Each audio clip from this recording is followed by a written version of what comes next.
po namin yan sa ating voter for reconsideration na ang second placer ay hindi maaaring posto dahil wala pong ipapasyan sa batas. Sa lahat ng viewers ng Busilak Diary, please subscribe. Ingat kayo. God bless you.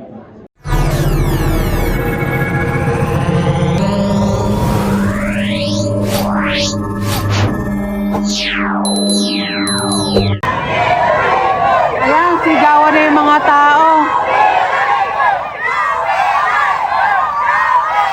Kahit na umuulan. Ayan po mga supporters ni Congressman Joey.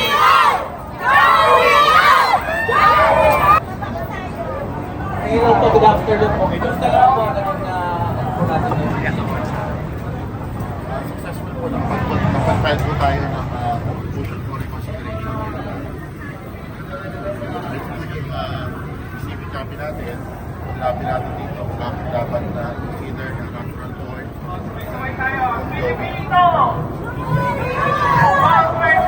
po sa tingin niyo po.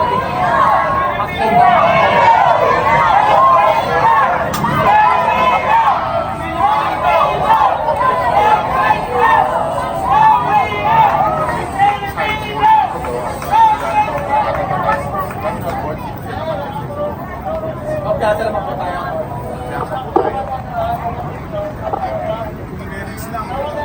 Merits lang tayo, panalo tayo.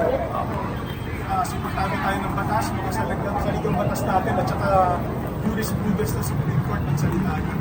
Hindi naman ito bago, kaya nga sabi na Atty. Edward, hindi ito bagong issue. Nag-decide na ito before. So, kumpiyansa kami na magiging itatama ng COMELEC ang kanilang naunang desisyon. Kumbaga yung mga documents po na pinadala natin sa portado po sa pong ginawa po natin. Attorney, pakilinaw naman po, etong ngayon po, sino po talagang officially congressman current po ngayon po? So ngayon po, hanggang alas 12 ng tanghali ng June 30, 2025, ang congressman po talaga ay si Kong Benny Abante dahil siya naman po ang na-elect member. Pero, pag po ng alas 12 ng tanghali ng June 30, 2025, 12:01, si Kong Joey na po magiging congressman. Maliban na lamang kung mag-issue po agad ng COMELEC na ipasura ang ating motion for reconsideration. Pero kung wala pong mangyayaring gano'n, si Kong Joey po ay magiging congressman na pagdating ng June 30, 12:01. At matanong ko lang rin po si Councilor Christian Uy. Ano pong masasabi niya sa mga supporters ni Kong Uy po? Nagpapasalamat po sa mga pinakita po support na ito online at saka dumalo pa po kayo despite bago sa pag-file po ng ating member. Attorney, nakapag-file na po tayo ng support reconsideration. Mga ilang alam po ito, working days para ma-approve ako? Salalay po yan sa COMELEC kung kailan po didiskusyonan. By the way, gusto ko lang po linawin, sinabi ko kanina na kung sakali na hindi tayo mabura ng COMELEC ay hindi magiging congressman sa Congress. Hindi po pala ganoon sapagkat tayo ay maaari pang tumulong pa sa ating kataas-taas.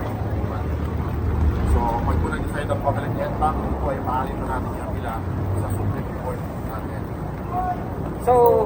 So may power pa rin po ba ang COMELEC right after matapos po ang June 30 po?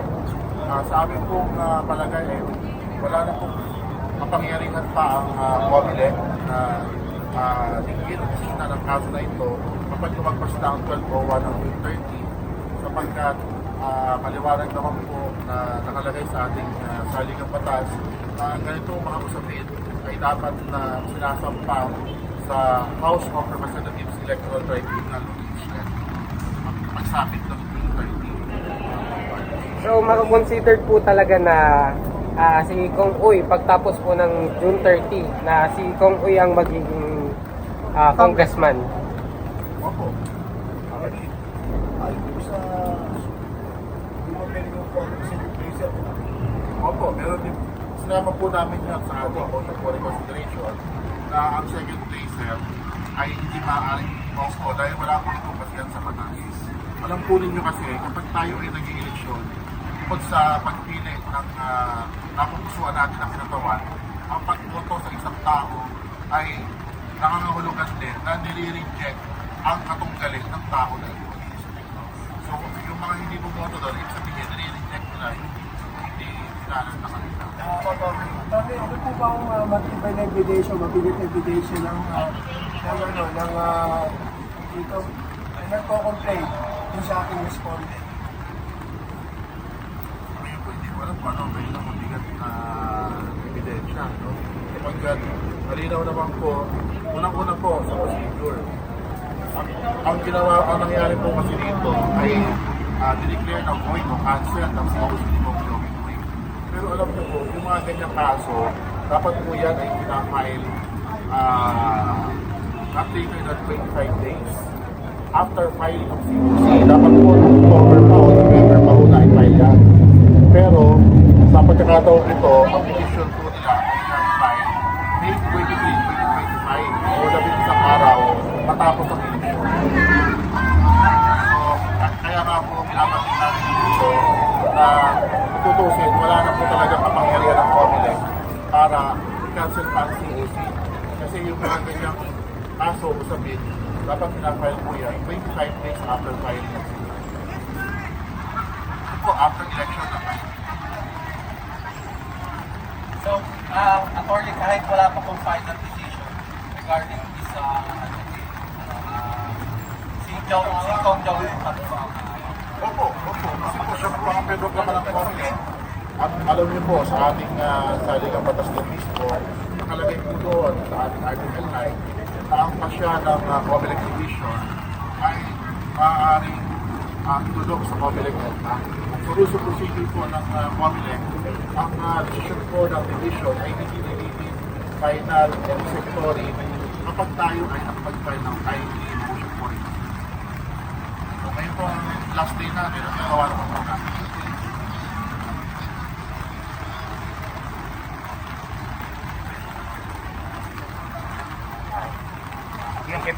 So, sa magaling salita, malakas ang laban natin. Malakas po, alam po rin yung siguro tulungan din po kami na ipaliwanag sa taong bayan sapagkat ang sinasabi po kasi ng aming galing na dapat i-limit natin ang pagtingin sa 1935 Constitution para ma-determine kung natural born Philippines sa President Joey. Alam po rin yung hindi natin maaaring gawin yun sapagkat sa tayo po ngayon ay nasa ilalim na ng 1987 Constitution at meron pong provision sa 1987 Constitution ay ginawa para sa mga pinakarak under the 1925 Constitution. Ano pong ibig sabihin nun? Sa ating pong 1987 Constitution, nakalagay po doon na yung mga Pilipino na pinanganak na Pilipino ang ina, pero foreigner ang tatay o Chinese, sila ay maaari mag-elect ng Philippine citizenship. Sa ilalim po ng ating 1987 Constitution, kapag po nag-elect ng Philippine citizenship, ay considered na natural born ang tao na yun. Nakapag-elect po ba ng Philippine citizenship si Kong Joey? Opo. Sapagkat sa katulad po ni Kong Joey, no, na naturalize ng kanyang ama, siya ay minor. Sinabi po ng ating Korte Suprema sa maraming kaso na kapag ganyan ang sitwasyon, hindi kinakailangan ng formal election. Pwede ang formal election. Ginagawa po yan sa pamamagitan na pagkapanihistro bilang botante o pagtakbo sa halalan. Kasi Kong Joey po, silang beses na siya tumakbo sa halalan. Nagpanihistro naman po siya bilang botante. At dito rin po siya nag-aral sa Pilipinas, dito siya nagdala sa Pilipinas. Yan po ay formal election na nagawa naman po niya.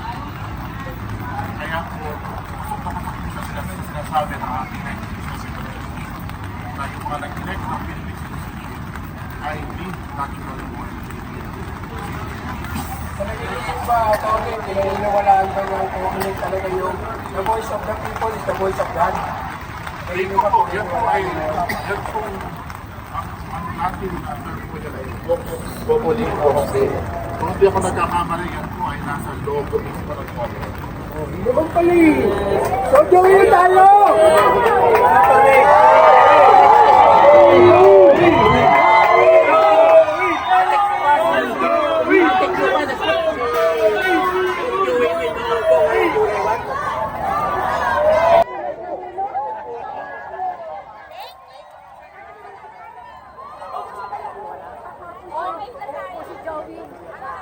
Ayan, upo na si Kong Joey Uy.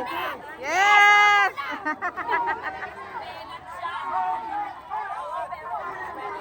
Marunong ang Diyos. Ano sabi mo? Marunong ang Diyos. Alam niya kung sino ang tama. Natalo tayo, nanalo tayo. Panalo ang mga distrito sa East. Tayo, yay! Salamat sa Diyos!